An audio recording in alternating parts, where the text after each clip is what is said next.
Let's get right into it. June 28, 1914. A 19-year-old Serbian kid named Gavrilo gets hungry for a sandwich. By pure unadulterated luck, the Archduke of Austria's driver takes a wrong turn, stalls his car and parks exactly 5 feet in front of Gavrilo, who suddenly finds himself with a point-blank range to kickstart World War I.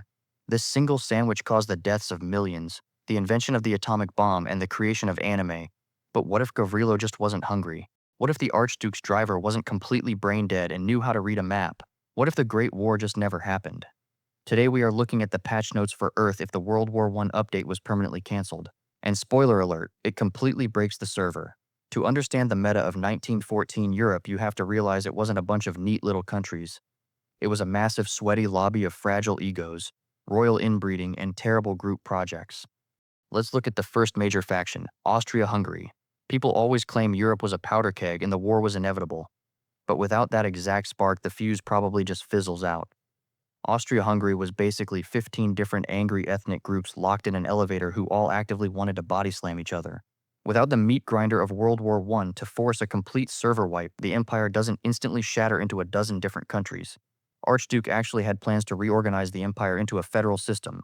So instead of a violent collapse, you basically just get decades of agonizing bureaucratic red tape. Then you have Russia. Tsar Nicholas II had the strategic processing power of a potato. His peasants were starving while the royal family was throwing diamond-encrusted eggs at each other. The Russian Revolution was a guaranteed event. It was fully loaded in the buffer tube, it just needed to render.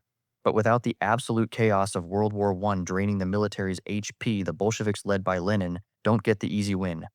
Remember, the German government basically boxed Lenin up in a sealed train and express shipped him into Russia during the war specifically to act as a toxic griefer and get Russia to forfeit the match.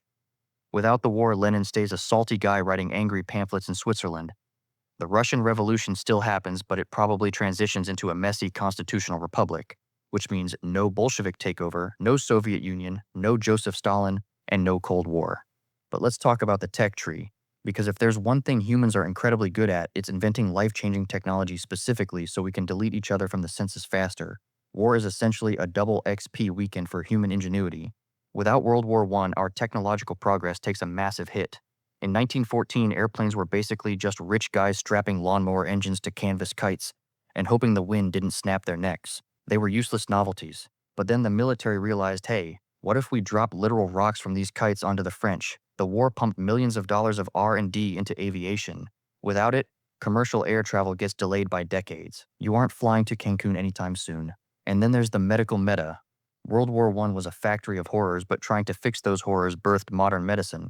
Blood banks were invented because we suddenly needed to store massive amounts of HP potions for the trenches. Plastic surgery was pioneered to reconstruct the faces of soldiers. Even sanitary pads like Kotex were originally invented as highly absorbent bandages for bullet wounds before nurses realized they had a massively better everyday application. Without the war, the world stays in the medical dark ages way longer. If you get a severe infection in 1925 in this timeline, your doctor's best advice is probably just going to be, have you tried letting a leech drink your ghost blood to balance your humors? Before World War I, the US was minding its own business. They were an industrial powerhouse, but they were deeply isolationist. They looked at Europe's geopolitical drama the same way you look at a couple screaming at each other in a Walmart parking lot. You don't get involved, you just lock your doors and watch from your car. The war forced America to step out of the car, flex its massive industrial stats, and establish itself as a global military superpower.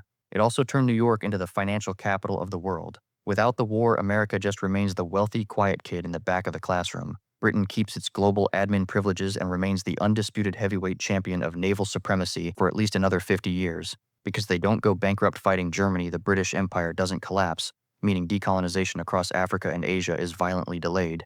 But obviously, we cannot talk about canceling World War I without talking about the biggest butterfly effect of all. You know exactly who I'm talking about. World War I created World War II. The Treaty of Versailles was designed to punish Germany so severely that their economy was basically set to negative numbers. In the 1920s, German currency was so worthless, people literally used stacks of cash as building blocks for their toddlers. This profound national humiliation and economic devastation was the exact toxic breeding ground required for radical extremism. It allowed a failed, highly neurotic Austrian painter to stand on a soapbox, blame everyone else for Germany's lag, and take control of the server. No World War I means no Treaty of Versailles. No treaty means the Weimar Republic doesn't economically implode. And if Germany's economy is doing completely fine, Hitler remains an absolute nobody. Since he already fled to Munich in 1913 to dodge the draft anyway, he probably just stays there and dies of old age. The Holocaust never happens. The Blitzkrieg never happens. The atomic bombs are never dropped. So you might be thinking canceling the Great War creates a perfect utopia, right? Wrong. Humanity is remarkably creative at finding reasons to bash each other's skulls in. Without World War I, imperialism is still running rampant. Every nation is still hoarding massive amounts of weapons. Some other catastrophic server-wiping conflict would have broken out eventually. Maybe it happens in the 1930s over colonial disputes in Africa. Maybe Russia and Britain finally throw hands over the Middle East. But whatever that war would be, it wouldn't look anything like the world wars we know. The borders of the world, the technology in your pocket, and the exact people who are alive today would be entirely different. If World War I doesn't happen, the exact specific sequence of events that led to your grandparents' meeting never happens, meaning you wouldn't exist to be watching this video right now. So the next time you eat a sandwich, just take a moment to respect its awesome, terrifying power to completely rewrite human history. That's all for today. Subscribe so I can buy more sandwiches.